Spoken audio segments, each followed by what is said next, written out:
Loué et remercié soit le Seigneur. Nous sommes reconnaissants. Reconnaissants pour ce que Dieu fait. Reconnaissants pour ce que nous avons vécu ce week-end en Roumanie. Je voulais donner un nouveau nom à notre frère, mais le temps n'est pas encore venu de donner un nouveau nom. Cela ne viendra que lorsque les vainqueurs seront auprès du Seigneur. Alors nous aurons ou nous recevrons tous notre nouveau nom. Mais je voulais donner à notre frère le nom de Sigismund, courage victorieux. Courage victorieux. Sigismund. Oui, c'est un beau nom et il faut vraiment du courage pour vaincre.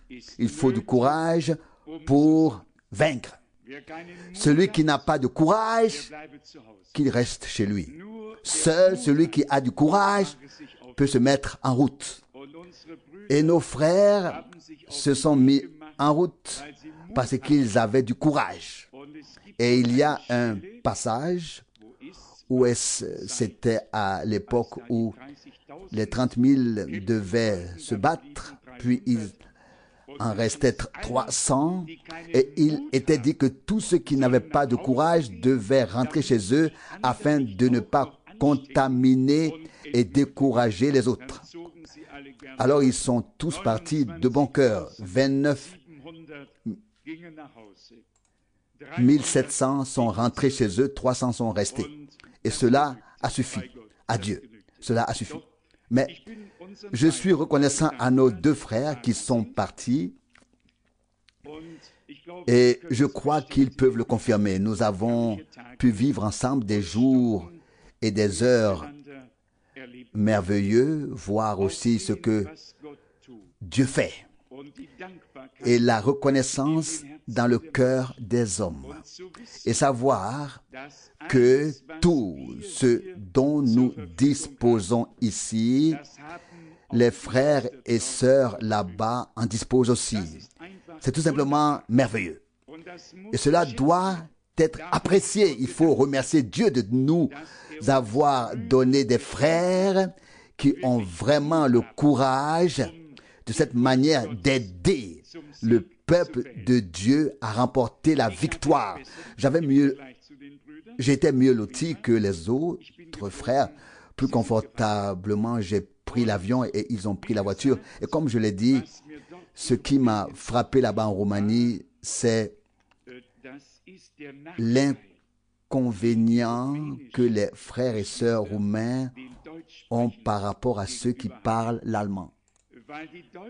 Car ceux qui parlent allemand peuvent tout lire et tout entendre et sont donc pleinement informés, alors qu'il n'y a pas encore beaucoup de choses disponibles en roumain qui sont traduites. Et là, nous avons deux tâches très importantes à accomplir, mon cher frère. Il faut donc faire très vite beaucoup de choses pour que nous puissions également servir ses frères et sœurs et leur fournir ce dont tous les autres disposent déjà. Nous devons te saluer, tout particulièrement, frère, surtout de la part de tes amis. Oui, nous les avons profondément aimés, nous avons tout de suite su faire la différence. Tout de suite su faire la différence. Nous savions qui était qui, etc. Nous n'avons eu aucune difficulté. Et ce qui est beau, c'est que Dieu nous a donné le Saint-Esprit et non un esprit de parti. C'est une chose merveilleuse. Pas d'esprit de parti, mais le Saint-Esprit. Et le Saint-Esprit conduit alors dans toute la vérité. Mais le Saint-Esprit est très doux. Il est aimable. Il ne blesse personne. Mais il corrige néanmoins. Aucun homme ne pourrait faire cela. Pas même des frères comme nous qui avons maintenant fait l'expérience particulièrement que la parole du Seigneur est transmise si simplement qu'elle remet en place et corrige. Et que les frères qui ont servi le Seigneur pendant 40 ans se regardent et entendent pour la première fois comment les choses doivent se passer correctement. Et ils l'acceptent avec reconnaissance. Ils l'acceptent avec reconnaissance. Ça, c'est quelque chose de beau. Mais entre-temps, j'ai aussi vieilli de sorte que les gens ont déjà gagné un peu de confiance à cet égard. J'ai aussi un passage de la Bible qui dit que nous devons rendre hommage, honorer les frères qui accomplissent le travail parmi vous et qui, comme on l'entend, le font parfois au péril de leur vie, comme c'est parfois le cas aux frontières, où en 2 heures on est démoli dans les moindres détails, ce qui n'est pas une chose facile. Dans 1 Thessaloniciens, au chapitre 5, verset 12, il est écrit, 1 Thessaloniciens, chapitre 5, verset 12, « Nous vous prions, frères, d'avoir de la considération pour ceux qui font le travail parmi vous, qui vous dirigent dans le Seigneur et qui vous exhortent. Ayez particulièrement pour eux de l'amour et de l'estime pour leur travail. Gardez la paix entre vous. » Rien n'est oublié dans les Saintes Écritures. Vraiment rien. Et lorsque nous considérons les choses, ainsi que nous avons compris à quel point la parole de Dieu nous est précieuse, alors nous la transmettons en y consacrant notre vie. Moi aussi, je pourrais me faciliter la tâche, et cela n'est pas dit seulement ici et là, mais à maintes reprises. Et je promets sincèrement à tout le monde encore et encore que cela se fera. Je répète sans cesse que je vais bientôt prendre ma retraite. Je n'ai simplement jamais dit quand. Je n'ai pas établi de calendrier, mais je promets toujours que je le ferai. Mais Dieu veillera à ce que tout se passe comme il se doit au moment opportun. Verset 12, il relit, « Nous vous prions, frères, d'avoir de la considération pour ceux qui font le travail parmi vous. Pas seulement ceux-là, mais qui vous dirigent dans le Seigneur et qui vous exhortent. Aimez-les et appréciez-les tout particulièrement pour leur travail. Maintenez la paix entre vous. » Nous sommes sincèrement reconnaissants à Dieu. Si je mentionne maintenant nos frères en rapport avec le voyage, je mentionne tout autant nos frères de l'assemblée locale qui servent ici, qui sont nos dirigeants et qui font un travail de berger dans le Seigneur, qui accomplissent leur travail année après années. Et je ne peux que remercier Dieu. Je remercie Dieu pour la diversité qu'il a mise dans un si petit groupe de personnes ici. Soyez honnêtes, un si petit groupe de personnes ici.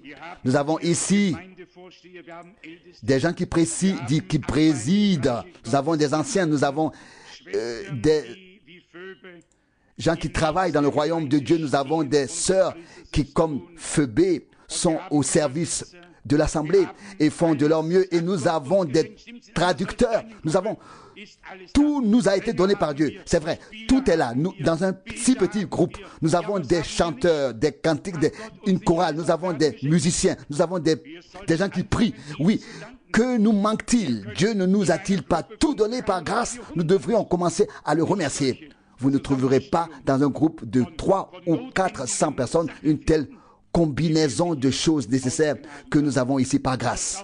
Il y a une chorale de trombone, de trompette, une chorale mixte, une chorale de chanteurs. On joue ici sur l'un des meilleurs orgues qui existent. Il y a des instruments, tout est là, des musiciens. Et est-ce vrai? Dieu n'a-t-il pas pourvu à tout? Mes frères, est-ce vrai? Lorsque nous avons construit, nous avions tout. Nous avions nos frères Terrail et tout le monde était là. Dieu n'a-t-il pas toujours pourvu à tout? Est-ce vrai? Vraiment, pour tout, à tout moment. Et ici, la cour est en fait, tout a été fait. Et si nous sommes déjà redevables les uns aux autres, comme le dit la Bible, alors nous ne devrions oublier personne. Si nous sommes redevables les uns aux autres, comme le dit la Bible, alors nous ne devrions en oublier aucun. Comme c'est écrit, ne devez rien à personne si ce n'est de vous aimer. La technique aussi, sœur Vogt, la technique aussi, les frères Schmidt en particulier et tous ceux qui en font partie. Oui, nous qui sommes simplement assis sur les bancs et je vous remercie mes sœurs qui êtes restés là dernière fois pour aider à nettoyer les chambres. Que Dieu vous bénisse depuis Düsseldorf. Je veux dire oui, c'était vraiment bien. Cela m'a fait du bien de voir à quel point lentement le cercle des actifs, pas des travailleurs, ceux-là sont là-bas. Ici, c'est le cercle des actifs. S'élargit. Nous en sommes également reconnaissants du fond du cœur. Nous devons, comme il est écrit ici, dire, nous vous prions, frères, d'avoir de la considération pour ceux qui travaillent parmi vous. Ceux qui ne peuvent plus le faire doivent être reconnaissants que cela soit fait. Et vous qui êtes d'un âge avancé, je peux comprendre à quel point votre cœur brûle, à quel point vous aimeriez être ici et aider. Vous avez fait votre part à votre époque. Aujourd'hui, c'est au tour des autres et nous en sommes également reconnaissants au Seigneur. Et aussi ici, il est parlé de vos dirigeants et ceux qui jouent un rôle de berger dans le Seigneur. Aimez-les et appréciez-les, particulièrement pour leur travail. Maintenez la paix entre vous. C'est très très important. Maintenir la paix, garder la paix. Oui, cherchez la paix. Recherchez la paix. Que Dieu nous accorde cela également, les uns avec les autres. Je voulais en fait revenir sur un verset du Cantique 355, traduit par Margaret von Brach, qui a écrit de nombreux cantiques dans le cantique de la Pentecôte que nous avons et dans le livret de la Pentecôte que nous avons et en traduit d'autres et en a traduit d'autres. Et voici ce qu'il dit, ce que ce cantique dit ici au troisième strophe, au troisième couplet. Seigneur, comble-moi maintenant de toi-même sous le sang, accomplis en moi ta volonté sous le sang précieux. Non seulement nous le disons, mais cela pourrait être accompli par le Saint-Esprit, afin que nous soyons prêts réellement à faire la volonté de Dieu. Pas le dire, mais que cela vraiment se passe. Que Dieu puisse le manifester et qu'il nous donne la force de le faire. La volonté est là de notre côté et c'est Dieu qui l'a déjà mise dans nos cœurs. La parole que Frère Schmidt a lue est l'une des plus précieuses pour moi depuis de très nombreuses années. Cela fait plus de 30 ans que j'ai prêché sur les 3 premiers versets. C'est l'une des paroles les plus importantes de toutes les Saintes Écritures, à savoir le verset 4. Le verset 4. Quand Christ apparaîtra dans notre vie, alors nous aussi nous apparaîtrons avec lui dans la gloire. Ça, c'est la chose la plus importante dans toute notre vie.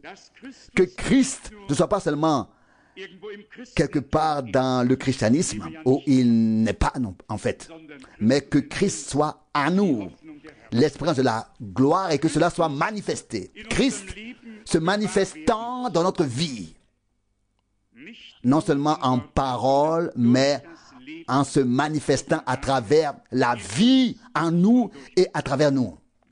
Si Christ peut se manifester dans notre vie, s'il se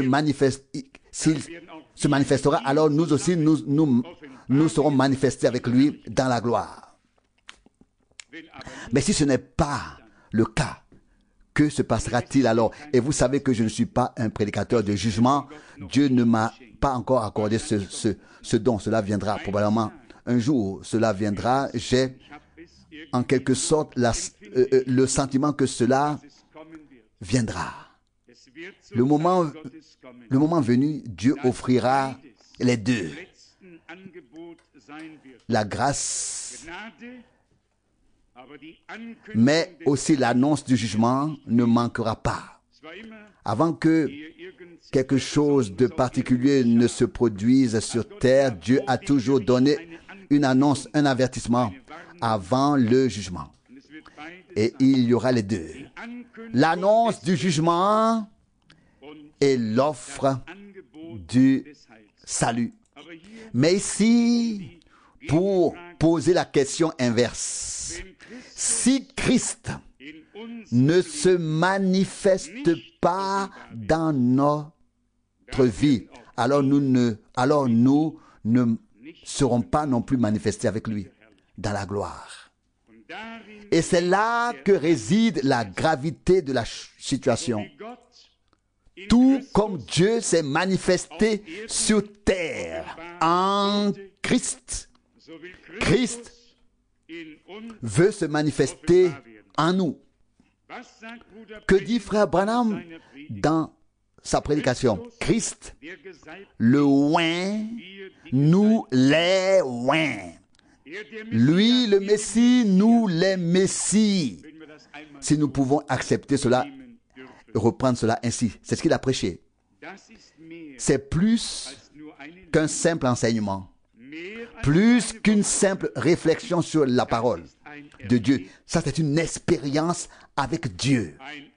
Une expérience surnaturelle avec Dieu. Cela aussi sera soumis à une croissance, mais il faut bien commencer quelque part. Il faut bien que le commencement soit fait quelque part. Quand Christ, notre vie sera manifestée. Vous savez, depuis que j'ai un Nouveau Testament en allemand et en grec, combien il était difficile de rendre une phrase compréhensible dans une autre langue. La plupart ne s'en rendent compte que lorsqu'ils traduisent eux-mêmes. Très, très difficile. Mais la pensée fondamentale ici est simplement que lorsque Christ lui-même se manifestera dans notre vie, nous aussi nous serons alors manifestés avec lui ensemble dans la gloire. C'est ce que je souhaite depuis que je suis devenu croyant. Je ne sais pas exactement, je ne sais pas si le frère Reinhold Ehling ou bien le frère Alfred Borg, si vous vous souvenez encore de l'école Joseph, c'était peut-être en 1954, que j'en ai parlé pour la première fois. Cette parole a pris une grande ampleur, une grande importance pour moi. Et j'espère qu'elle ne prendra pas seulement une grande importance pour nous, mais que nous en ferons l'expérience ensemble. Qui souhaite que Christ, non pas un visage triste, ce n'est pas ce que je veux dire. Je veux parler de la nature même de Jésus-Christ, la vie divine qui était en lui. Nous en avons entendu parler à travers le sang et je sais que c'est parfois un peu désagréable d'en parler. Mais c'est précisément là que réside notre réconciliation à travers le sang de l'agneau. Et nous savons que la vie divine est devenue libre pour tous ceux qui ont été rachetés par le sang de l'agneau. Et comme l'a dit Paul, désormais, ce n'est plus moi qui vis, mais Christ qui vit en moi. Galates 2, verset 20. Si nous vivons pour le Seigneur, et si nous mourons pour le Seigneur. Romains 14, verset 8. Et si nous vivons sans le Seigneur, nous mourrons aussi sans le Seigneur. Mais si nous vivons avec lui, nous mourrons avec lui. C'est ainsi. Il n'y a pas de funérailles à célébrer ce soir ici, aujourd'hui, mais que Dieu nous aide à mourir avec Christ. Et alors nous pourrons déjà prononcer un éloge funèbre de cette manière, car il est écrit: j'ai été crucifié avec Christ et je suis mort avec lui. J'ai été enseveli avec lui et je suis ressuscité avec lui pour une nouvelle vie, pour marcher en nouveauté de vie. Que Dieu nous l'accorde par sa grâce. Quelle parole as-tu lue, frère Schmidt? Oui, c'était justement cette parole-là, n'est-ce pas? Oui. Ici, la pensée, je sais que vous croyez tous en l'unité de Dieu et c'est juste ainsi. D'éternité en éternité, Dieu est constitué d'une seule personne. Mais regardez et lisez 2 versets de ce chapitre, s'il vous plaît. Colossiens, chapitre 3. Par exemple, oui, nous devons lire les versets 1 et 2, puis le verset 17. Recherchez les choses d'en haut et non celles qui sont sur la terre. Attendez, je voulais lire le premier verset. Si donc vous êtes ressuscité avec Christ, recherchez les choses d'en haut, où Christ est assis à la droite de Dieu. Je suis tellement reconnaissant à Dieu pour les saintes Écritures. Je suis tellement reconnaissant à Dieu pour chaque parole qui y est écrite. Assieds-toi à ma droite jusqu'à ce que je fasse de tes ennemis ton marchepied. Psaume 110, verset 1. Tout devait s'accomplir. Si vous voulez le lire dans l'Épître aux Philippiens, il s'est alors assis à la droite de la majesté de Dieu. Il est monté au-dessus de tous les cieux pour remplir toutes choses. Qu'est-ce que cela signifie? Christ est toujours à la droite de la gloire de Dieu. Il n'a pas encore pris place sur le trône au centre pour régner en tant que Dieu et roi. Il est toujours l'intercesseur, l'avocat, le médiateur. Et c'est pourquoi il est à la droite. Qui connaît le passage de l'Ancien Testament où il est écrit « Assieds-toi à ma droite » ? C'est le titre biblique aujourd'hui. Qui le sait? Qui le sait? C'est le titre biblique ce soir. Pardon? Cette sagesse m'a également été transmise. Oui.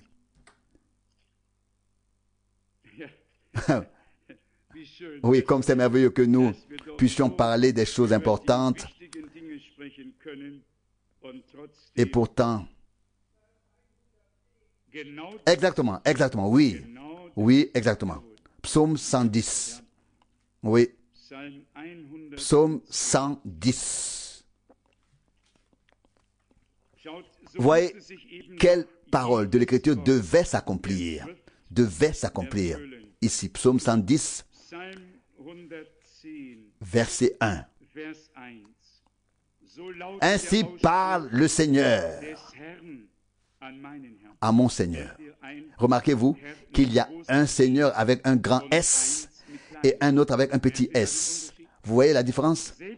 Même les scribes, les écrivains ici savaient que l'un est Yahvé et l'autre est Yahshua.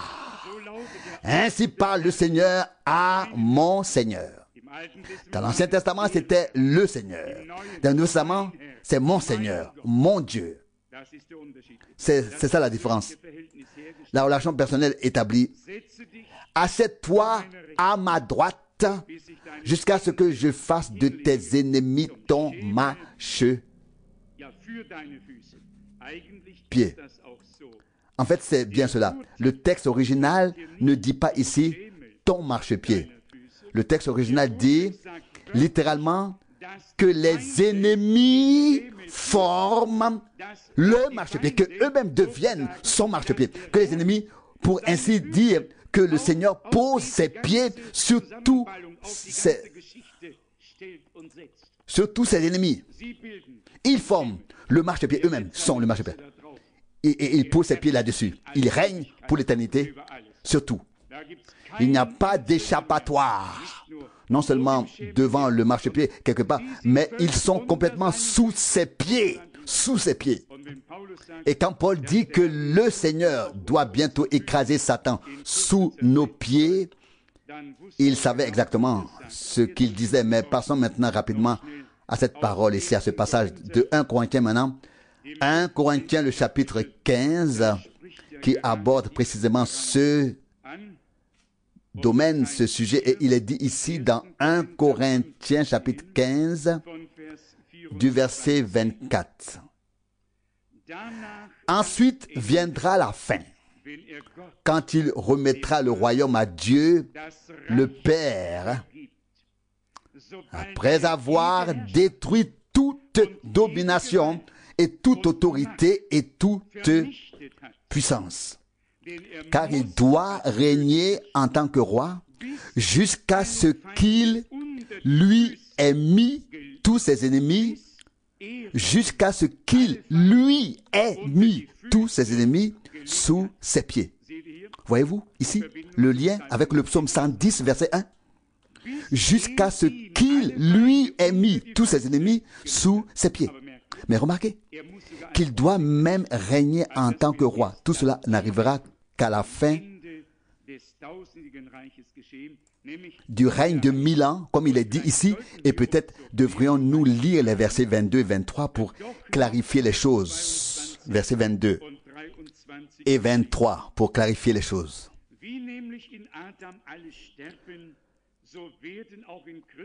En effet, comme en Adam tous meurent, de même en Christ tous seront ramenés à la vie.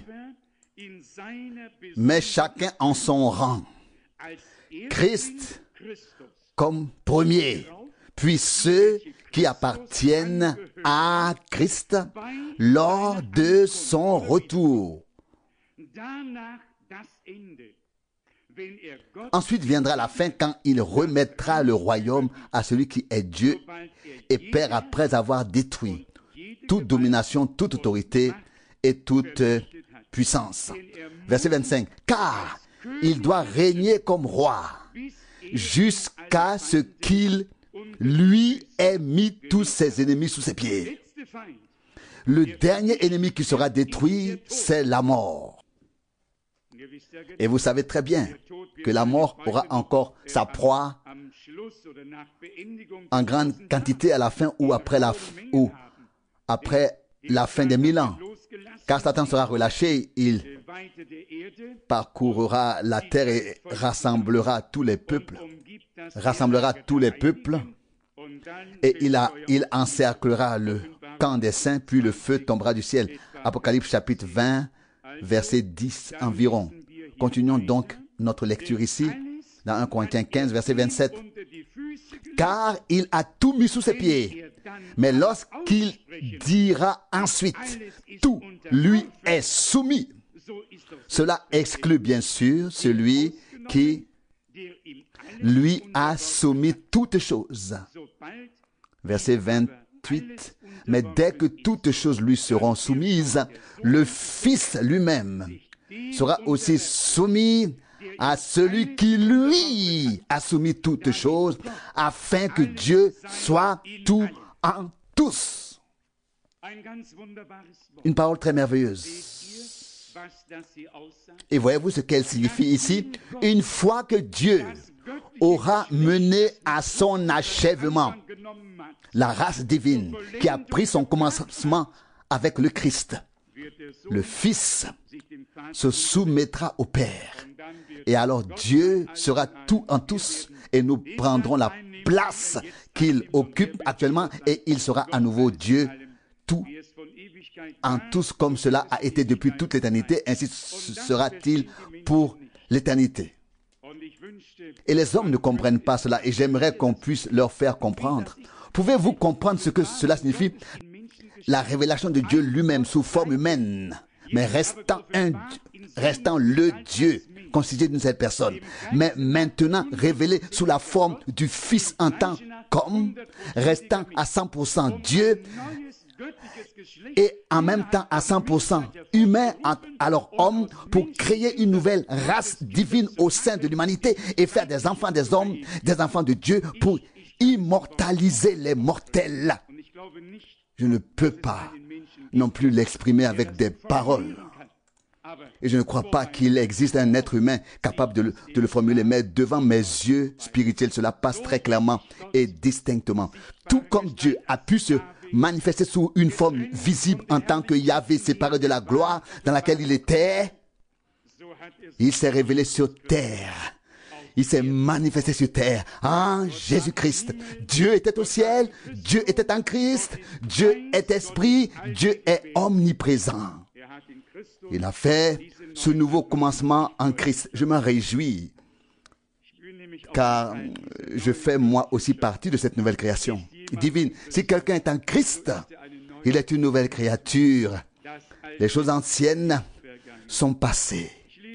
Je continue néanmoins à lire le passage de 1 Corinthiens 15 à partir maintenant du verset 54 pour en donner la conclusion. Mais quand ce corps corruptible aura revêtu l'incorruptibilité et ce corps mortel l'immortalité, alors s'accomplira la parole qui est écrite. La mort est engloutie dans la victoire.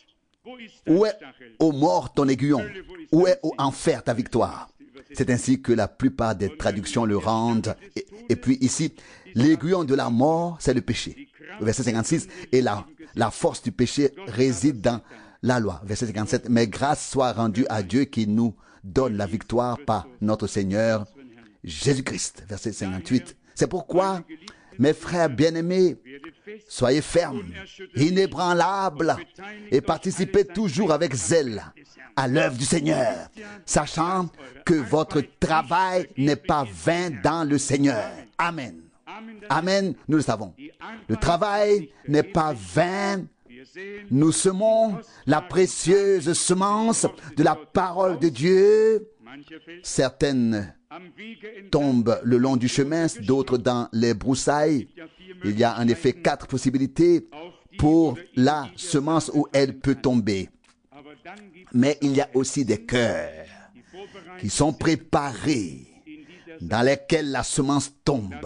Et alors, le fruit apparaît. Et cela pour la gloire de Dieu.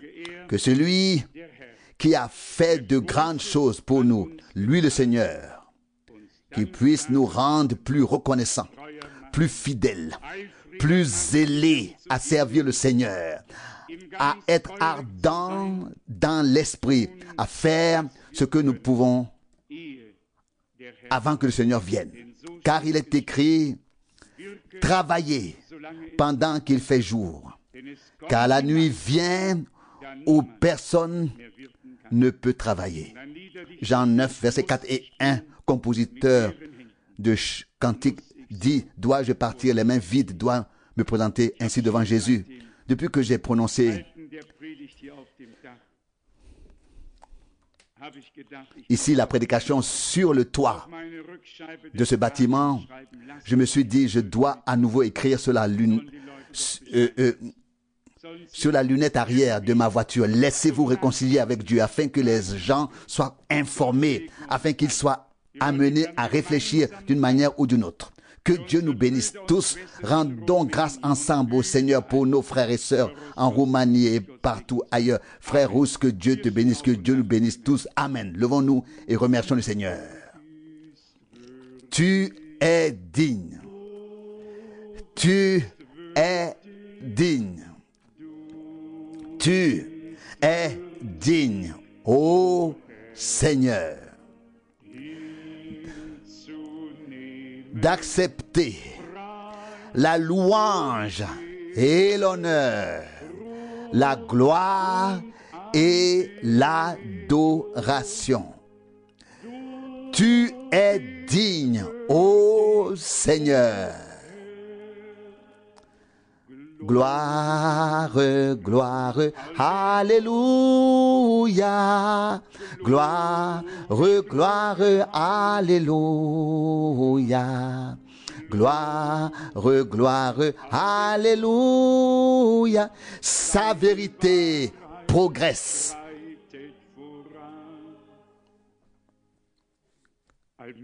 Dieu Tout-Puissant, Créateur du ciel et de la terre, toi qui es devenu notre Père par Jésus-Christ, notre Seigneur, nous te disons merci.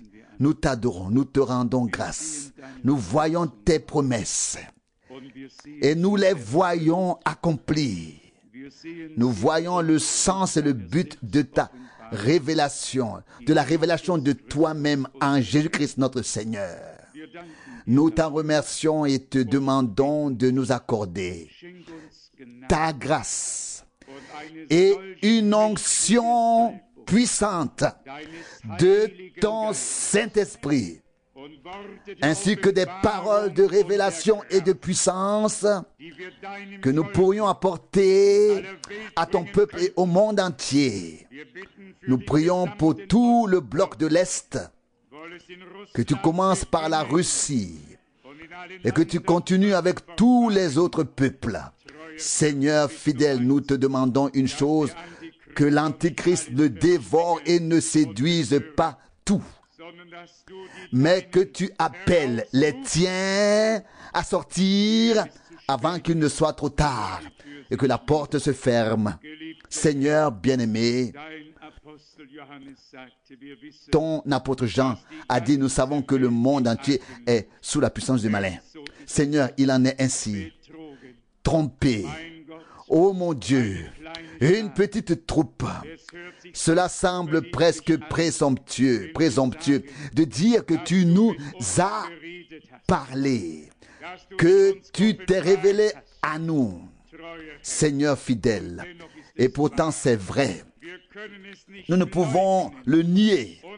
Nos cœurs brûlaient parce que tu nous as parlé et que tu nous as ouvert la compréhension pour les Écritures. Bénis aussi nos frères de langue slave, ô Dieu. Bénis en Roumanie, bénis partout, ô Dieu.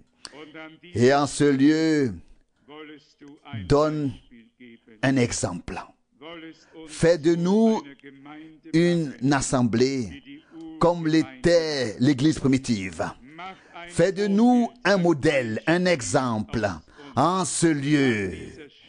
En ce lieu. Fais de nous un exemple, un modèle. Ôte de nous tout ce qui est humain, tout ce qui est diabolique et manifeste le divin par ta grâce. Qu'il soit confirmé que Christ peut se manifester dans notre vie, afin que nous aussi nous soyons manifestés avec lui dans la gloire. À toi, Dieu Tout-Puissant, soit la reconnaissance, tout particulièrement la reconnaissance pour mes frères bien-aimés qui servent fidèlement en ce lieu.